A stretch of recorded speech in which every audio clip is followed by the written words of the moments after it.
Welcome to the Mobile Home Park Mastery Podcast, where you will learn how to identify, evaluate, negotiate, perform due diligence on, finance, turn around, and operate mobile home parks. And now, here is your host, the fifth largest mobile home park owner in the United States, Frank Rolfe. Trailer Park Boys, Myrtle Manor. Mobile home park shows stink. They're no good. This issue of the Mobile Home Park Mastery podcast series, we're going to look at some other shows, better shows, shows from the past, top American sitcoms, and rewrite those with the trailer park spin and with good morals and a good meaning. Let's start off with Who's the Boss? In my rewrite of Who's the Boss, what we'd have a mobile home park, and the boss in the show would be the park owner. And it would show that the park owner answers not to just himself and his own whims, but to those of the customers, of his bankers, of City Hall, of his own conscience. In my episode of Who's the Boss, what would happen is, in every episode, you would have things pop up, and you would have the park owner who, on one hand, would think of what would benefit just him and him alone, but he never makes that decision. Because by the end of the show, he realizes he can't do it because he wants to help people, wants to help others, wants to feel good about himself, feel good about his life. That would be my rewrite of Who's the Boss. Let's move on to Happy Days.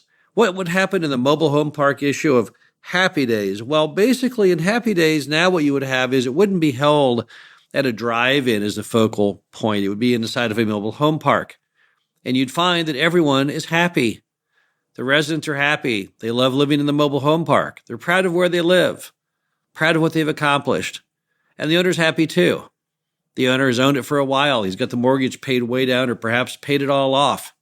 He's feeling really good about himself, really good about his finances. And everyone is basically happy because they're all ahead of where they thought they would be. They're all completely able to pay the bills. They've all obtained affordable housing. They have maximum resident retention. No one ever leaves the show, just like they never left in Happy Days. Doesn't matter how old they became or what happened with them as far as their fame and fortune of their own career. Nevertheless, they hang around the drive-in, or in this case, hang around the mobile home park as one happy group. Beverly Hillbillies. Now, this one's a little more complicated, so let's figure this one out. Now, in the Beverly Hillbillies, the show, you had Jed Clampett and his family. They struck oil in Missouri, and they moved out to Beverly Hills, but they were thought of as complete hillbillies. Everyone made fun of them, Mr. Drysdale, all the neighbors. They thought they were the biggest idiots in the world who called their swimming pool a cement pond. In this episode of the Beverly Hillbillies, in the new Trailer Park edition, you'd have a whole very different item. You'd show and showcase one of those mobile home parks out there in California, one of the ones in Malibu, one of the ones where the rents are $2,000 a month or more. And what people would find on the show is that people who live in mobile home parks are, in fact, not hillbillies. They're folks who have good incomes, in this case, very good incomes, who are living shoulder to shoulder with folks in million-dollar homes, just like they do in the mobile home parks in Southern California, particularly the ones out in the area known as Malibu. So what we would have is in every show is we would show people living in mobile home parks in the entertainment industry. Bear in mind, in those parks in Malibu, you've got Hilary Duff, Pam Anderson, Sean Penn for a while, many other stars all located there, driving nice sports cars, going over and having lunch at Spago, going to Rodeo Drive, going down to Santa Monica, hanging out at the beach. And yes, they live in a mobile home park. In fact, in that very park, you'll find the mobile homes typically sell for around $400,000 all the way up to $1.5 million. I saw one recently in the paper owned by a fashion designer. She was asking $1.5 million. And why? Why was she selling? She wanted to buy another mobile home inside the mobile home park a couple blocks over. That would be my edition of the Beverly Hillbillies, not what the audience would expect at all. Because you see, it isn't all about hillbillies. 8% of Americans live inside of mobile home parks. And there's a very wide range of incomes. It always amazes people that you've got no less than several billionaires living in a mobile home park up in the Northeast on a beach called Montauk. Now, sure, they may not live in there full time, but they do list them as residences. They're supposed to use them for parties and for after surfing experiences as far as washing off the sand. But nevertheless, it's not what people expect. So that would be my edition of the Beverly Hillbillies, something that most people would not expect. Moving on to the most important sitcom of all, the most successful sitcom ever, Friends.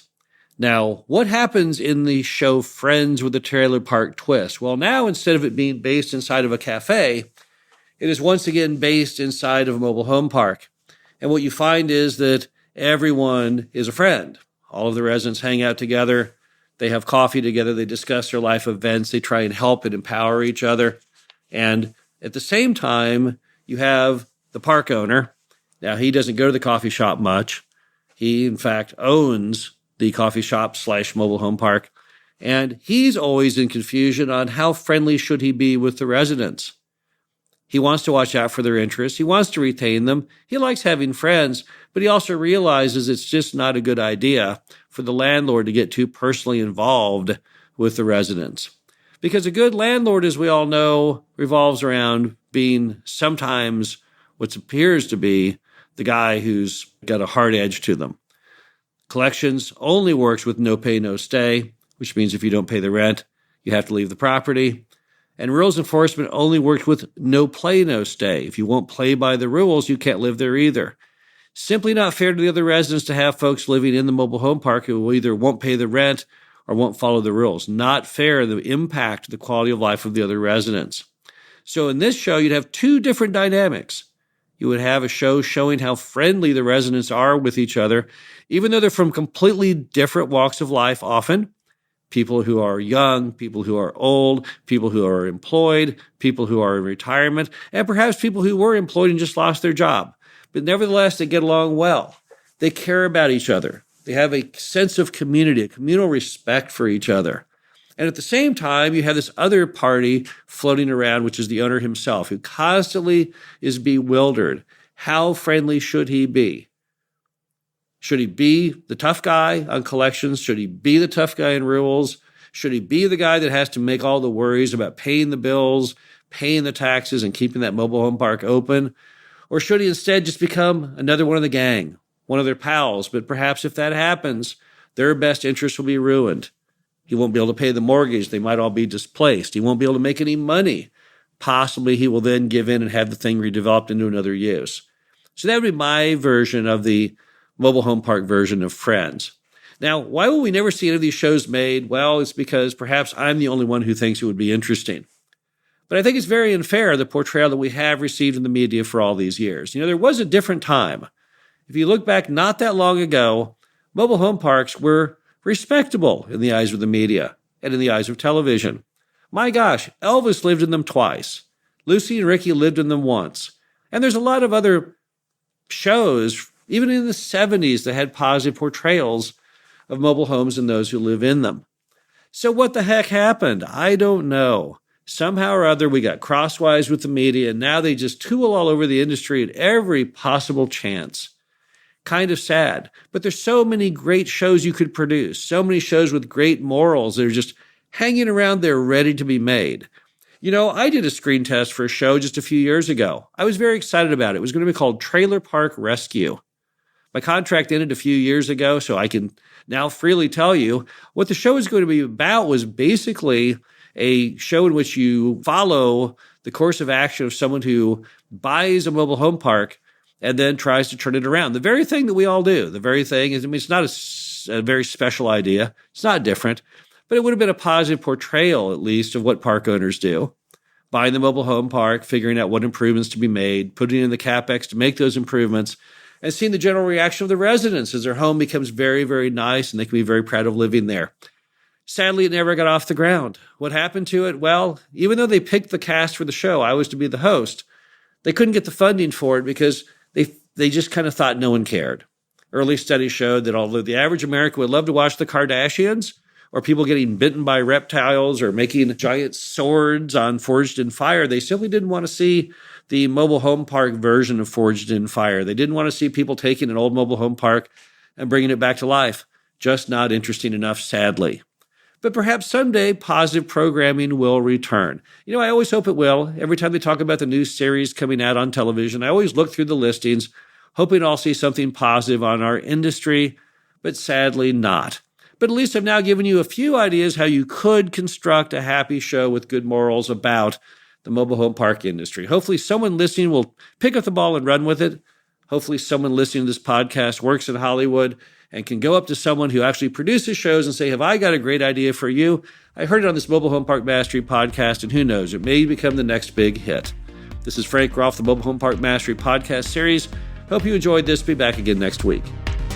Thank you for listening to the Mobile Home Park Mastery podcast. Be sure to visit us at mhpmastery.com to subscribe to the show, read our show transcriptions, and access all of our great information on mobile home park investing.